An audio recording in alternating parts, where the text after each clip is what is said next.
Hey everybody, video here for you today, and I don't think this is going to be a very long one. I am working on a couple videos that's going to take a little bit of time. Welcome to all my new subs. I went over 75,000 subs about 4 or 5, 6 days ago, and that number is just weird to me, and I appreciate all the interest in my channel. For new subs, I upload a lot of different kinds of videos.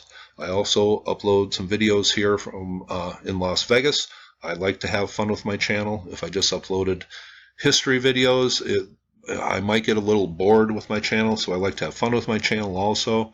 But my views on ancient history, that's what a lot of people sub my channel for. And today we're going to talk about something that I was going to include in a video, where I am going over some ancient texts from the Maya, what became the Maya. Now, I got into hieroglyphics about 2 years ago in Egypt, and after 2 years have just kind of a basic understanding of those. It's super complicated. There are over 1,000 total variations of hieroglyphs, so it's not something you can just say, hey, I want to learn about, and then a month later be thoroughly versed in hieroglyphs. That's just not going to happen. But I thought I'd look at some Mayan hieroglyphs and see if I can tie those to the same time periods that I theorize some ancient Egyptian hieroglyphs are talking about. So that video will be down the line. But I just wanted to mention a few things here. First of all, my last video, I want to thank the people for all the comments on my last video about the big mystery above Tonala, Mexico, or however you say it. But this pic here, the mystery is solved, and I said in that video, my first impression was this is another site in Mexico or somewhere nearby that was just discovered before the pyramids were uncovered, and it was wrongly attached to Tonala, Mexico. Well, that is exactly what the deal was. And I searched my Mayan ruins, and I just couldn't find anything that really matched. Well, this doesn't come from a Mayan ruin. I should have thought about this. This comes from a site right nearby that I also looked at, but it wasn't until I looked at this pic right here that we can clearly identify this pic, which was labeled as coming from Tonala, Mexico. Well, this is Monte Alban, an ancient site nearby. But here you see, coming out of the perfectly shaped pyramid here are these structures here, and I knew these had to be structures, and I just couldn't match them up with any site. But here at Monte Alban, you can clearly see these structures uncovered, and this pyramid structure with the stairs uncovered.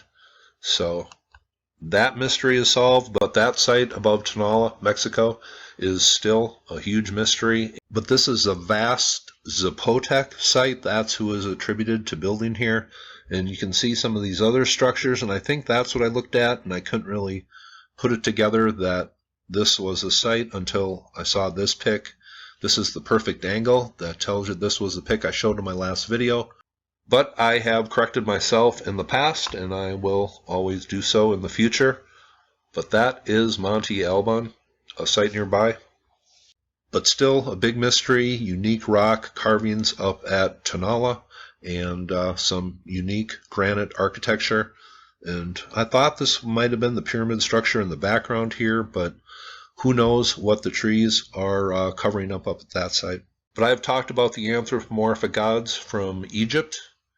And today I'm going to talk about one Mayan anthropomorphic god, and a little creepy, and I found it pretty interesting. I was going to include this in my video about some ancient texts from the Mayans that is going to be coming up down the road, but I just thought I would make a video on this because I have a feeling that video might be a little bit long to begin with. So on Ancient Aliens, they will tell you these are strange hybrid creatures made by aliens with animal heads attached to human bodies and all this stuff, but it's simply what they saw. That's how they made their gods. These 4 baboons, these are important in a few different stories coming from ancient Egyptian text.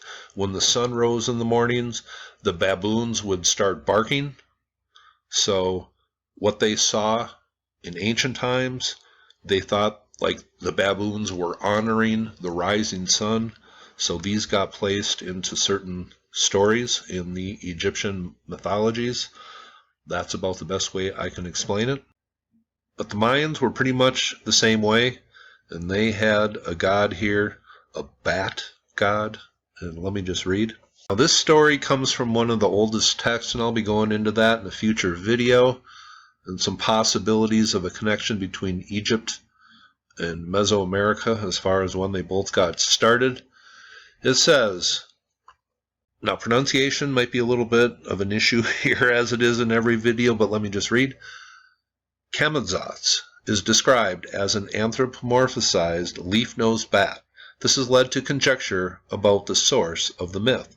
Some believe the ancient peoples based him on a common vampire bat or a Desmodus draculae, a much larger species. And it says the bat is first mentioned in the cult of the Zapotec tribe, and it seems they got their myth from one of the original stories, the Popol Vuh.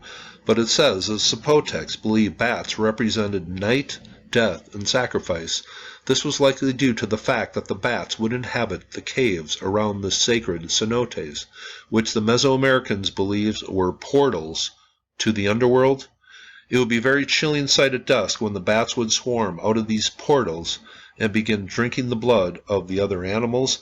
The god is also commonly depicted holding a sacrificial knife in one hand and a human heart or sacrificial victim in the other. As Kamadzats was eventually adopted into the mythology of the Quiche Maya in Guatemala, though they merged him with their god of fire, Xotzilaha Camalcan.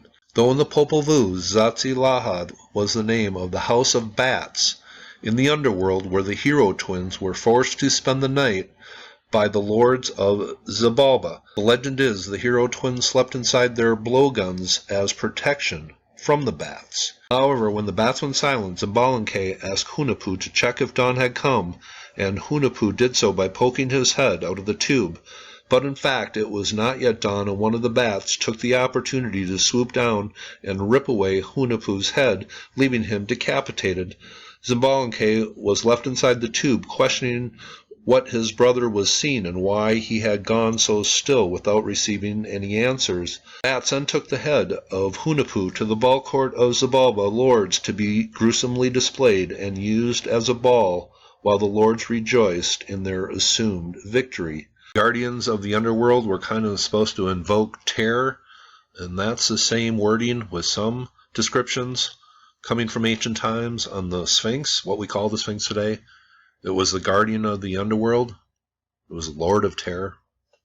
Later in the Popol Vuh, a messenger from the underworld in the form of a humanoid bat appeared to broker a deal between humanity and the Lord Zohil, the patron god of the Quiche. So that is the story of the Mayan bat god in really general basic terms. I would appreciate comments if anybody else is familiar with the Mayan bat god. But I'm going to take you out with just a short, maybe minute and a half or so video set to music showing some of these Mayan bat gods.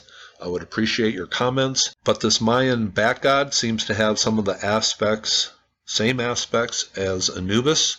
In Egypt, they saw jackals perched on the edge of the cemeteries, kind of guarding them. That's what they saw. Down here in the Mesoamerican region, they saw bats kind of guarding the cenotes, and those were regarded as the underworld to the Mayas. And a form of him appeared to broker a deal between humanity and the god, and that is kind of the same story with Anubis. But when I read this one aspect of the bat god would broker a deal between humanity and then the god, the most important god, well, here is Anubis with kind of the same role, kind of brokering a deal in the vein of the heart scene here between humanity and the god Thoth here. But I just thought this was very interesting. These Mayan bat gods were certainly attached prominently to the underworld, and I was going to include this in a future video, but that's going to be hard enough. And that's why I like it. Here's a look at those bat gods. Hope you thought this was cool, and you all have. Very nice day.